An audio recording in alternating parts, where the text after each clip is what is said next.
Shalom saudaraku di dalam nama Tuhan Yesus Kristus. Sahabat terbaik dalam kasih Yesus, bertemu lagi dengan saya Pendeta Novel Saragi.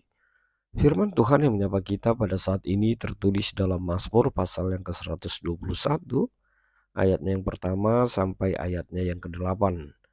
Namun ada baiknya kita bersatu dulu di dalam doa. Kita berdoa. Bapa di dalam sorga, terima kasih Tuhan buat hari yang indah yang Kau beri bagi setiap kami. Terima kasih Tuhan buat kerinduan ini. Rindu dengaran akan firman-Mu, maka berfirmanlah Engkau Tuhan, sebab kami siap untuk menerimanya. Amin.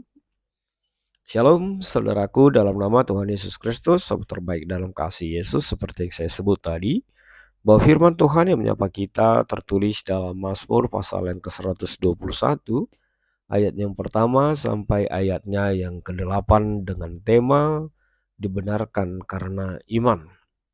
Begini firman Tuhan. Tuhan penjaga Israel, nyanyian ziarah, aku melayangkan mataku ke gunung-gunung. Dari manakah akan datang pertolonganku? Pertolonganku ialah dari Tuhan yang menjadikan langit dan bumi. Ia takkan membiarkan kakimu goyah. Penjagamu tidak akan terlelap. Sesungguhnya tidak terlelap dan tidak tertidur penjaga Israel. Tuhanlah penjagamu. Tuhanlah naunganmu di sebelah tangan kananmu. Matahari tidak menyakiti engkau pada waktu siang, atau bulan pada waktu malam. Tuhan akan menjaga engkau terhadap segala kecelakaan. Ia akan menjaga nyawamu. Tuhan akan menjaga keluar masukmu dari sekarang sampai selama-lamanya. Demikian firman Tuhan. Saudara yang diberkati di dalam nama Tuhan Yesus Kristus, setiap kita pasti membutuhkan seorang penolong dalam kehidupan kita. Bahkan ketika Tuhan menjadikan Adam, lalu menjadikan Hawa, jelas kalimat Tuhan mengatakan bahwa Hawa diciptakan menjadi seorang penolong yang sepadan dengannya. Artinya adalah bahwa memang setiap kita butuh penolong di tengah-tengah perjalanan kehidupan kita. Kita masih ingat dengan situasi yang baru saja terjadi di tengah-tengah kita. Bagaimana seorang David begitu luar biasa mendapatkan perlakuan yang tidak, ya, banyak orang mengutuknya sampai dikatakan sebuah tindakan kebiadaban, disiksa, dan sampai sekarang masih mengalami koma. Pastilah dia sangat-sangat membutuhkan penolong. Bukan pada saat kejadian itu saja, juga pada saat sekarang. Juga kita diingat dengan bagaimana seorang istri yang dilemparkan seorang suami dari perahu, dari kapal di pelabuhan di Lampung sana, di Bakauheni sana, lemparkan dari kapal laut, lalu jatuh, dan untung saja dia masih selamat. Dan bagaimana kisah-kisah lain yang sangat-sangat mengganggu kita. Tapi intinya adalah bahwa setiap kita butuh penolong dalam kehidupan kita. Hal itu juga ternyata menjadi milik kerinduan seorang pemazmur, orang percaya. Situasi yang berbeda bahkan ketika mereka atau pemazmur justru ingin beribadah ke Yerusalem. Itu sebabnya dikatakan firman Tuhan ini nyanyian ziarah. Ada rombongan, ada arak-arakan yang ingin beribadah ke Yerusalem. Dan perjalanan ke Yerusalem itu bukanlah perjalanan seindah apa yang kita bayangkan, atau mungkin sesuatu yang bisa kita raih dengan gampang seperti apa yang kita alami pada saat ini. Tapi perjalanan ke Yerusalem itu adalah sebuah perjalanan yang begitu mengerikan, bahkan menakutkan, sebab terlalu banyak tantangan yang akan dihadapi, terlalu banyak pergumulan yang akan dihadapi.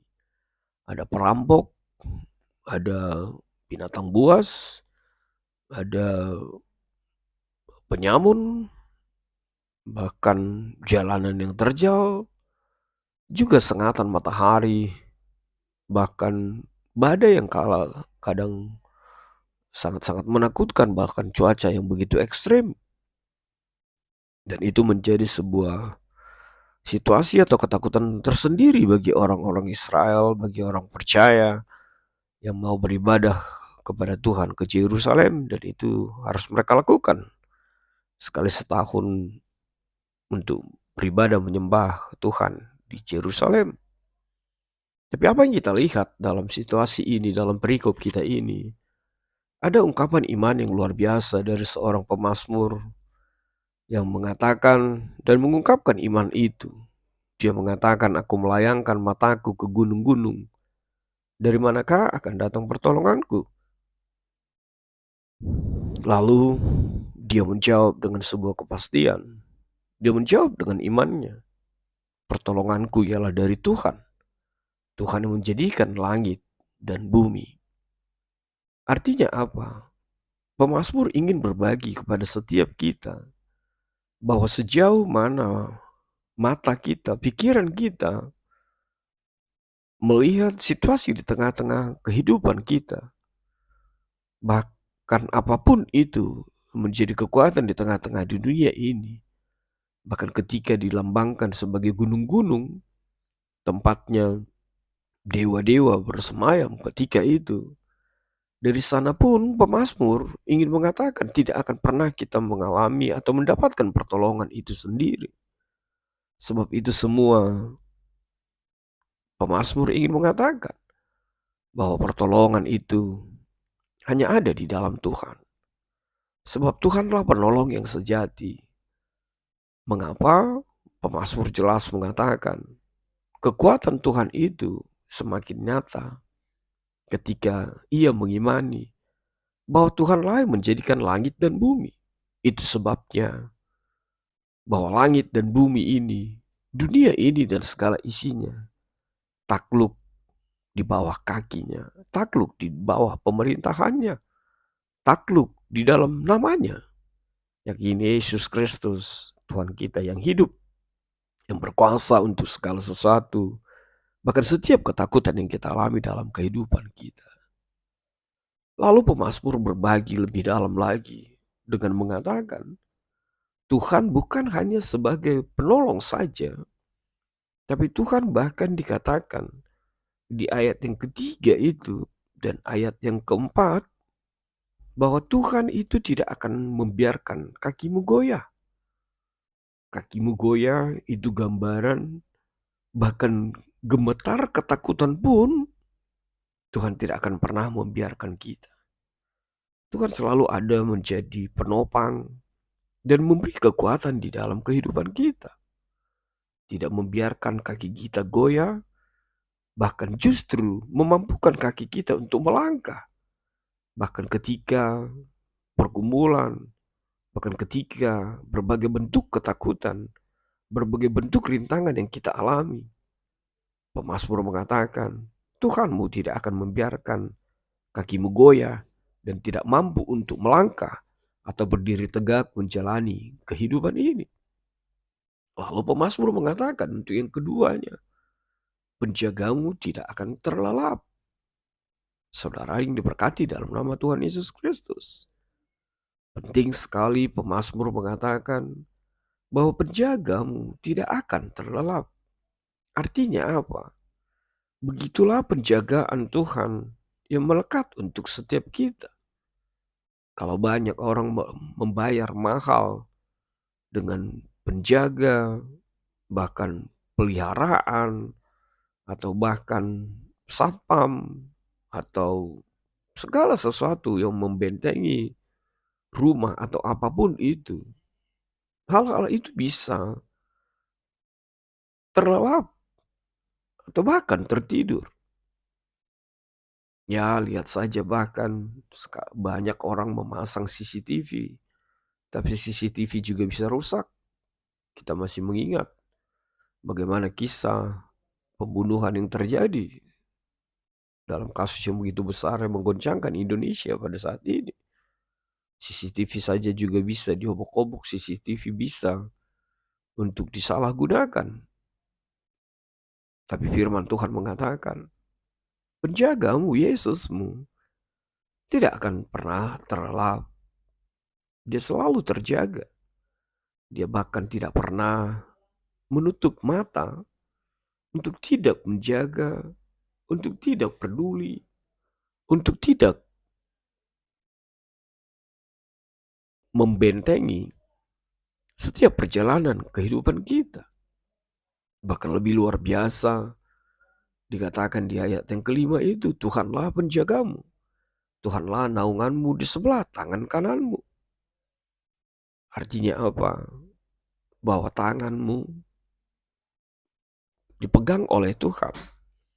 Dengan tangan kananmu menjadi kekuatan menjalani hari-hari kehidupan ini. Bukankah setiap kita membutuhkan ada tangan-tangan yang kuat untuk menuntun langkah-langkah perjalanan kehidupan kita? Dan lagi-lagi tidak berhenti sampai di sana. Bahkan pemazmur mengimani bahwa matahari dan bulan tidak akan pernah bisa menyakiti setiap kita, menyakiti setiap orang yang selalu beriman kepada Tuhan. Dan itu adalah sebuah iman yang pasti. Matahari, bulan, itu sebagai gambaran akan keberadaan dunia ini. Gambaran ada sesuatu di luar keberadaan kita sebagai manusia ciptaan Tuhan, yang mungkin saja bisa menyakiti dan membuat kita tidak nyaman dalam kehidupan kita. Tapi matahari dan bulan itu juga bisa Tuhan taklukkan. Terlebih kalau kita mengingat bagaimana perjalanan bangsa Israel yang dinyatakan oleh Allah.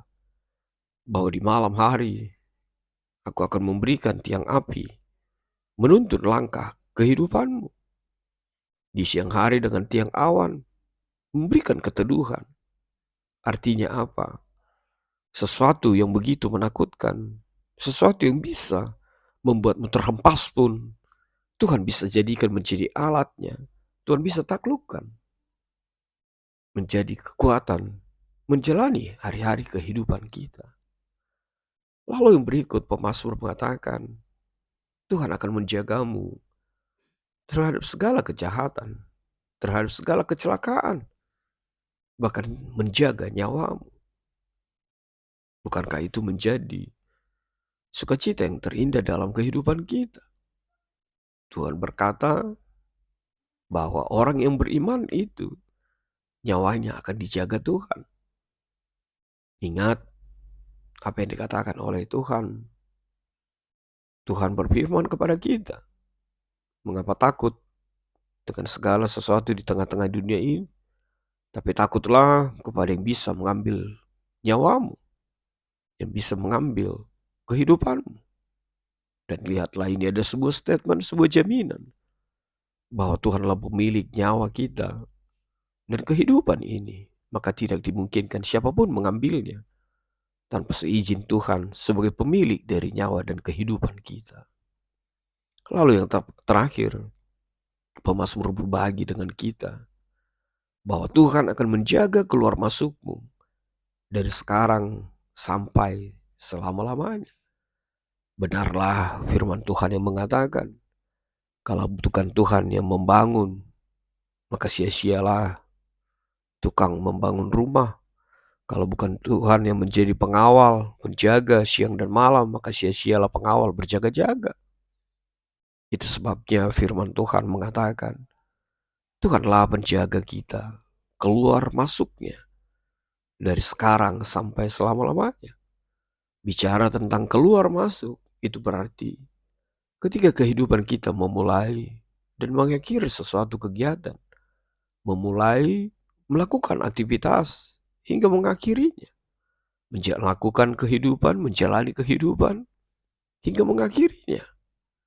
Ada tangan Tuhan, ada penyertaan Tuhan yang melekat dari dalam hari-hari setiap kita. maka jangan pernah meninggalkan Tuhan. Maka tetaplah beriman kepada Tuhan, sebab Dialah penjaga yang sesungguhnya. Tuhan yang menjaga, melindungi, memelihara kehidupan bangsa Israel di tengah-tengah perjalanan mereka, di dalam hari-hari kehidupan mereka. Itu juga Tuhan yang sama, itu juga Yesus yang sama, yang Immanuel, selalu beserta dengan kita, menjalani hari-hari kehidupan kita. Dan janji Tuhan, seperti apa yang Dia katakan, aku akan menyertai engkau sampai ke ujung bumi, sampai ke ujung dunia. Maka tetaplah beriman, percayalah, dan serahkanlah segala sesuatunya ke dalam Tuhan. Maka Dia akan menjagamu. Amin. Kita bersatu di dalam doa. Bapa di dalam sorga, terima kasih Tuhan buat kebenaran firman-Mu. Biarlah iman kami yang pasti akan Engkau menjadi kuat kami, bahwa Tuhanlah penjaga kami yang tidak pernah tertidur, tidak pernah terlelap, tapi selalu terjaga, menuntun langkah-langkah hidup kami, bahkan mencapai masa depan kami yang pasti, bersama dengan tangan Tuhan yang menjadi kuat setiap kami. Dalam kasih-Mu Tuhan Yesus, enyahkanlah virus-virus ini. Amin.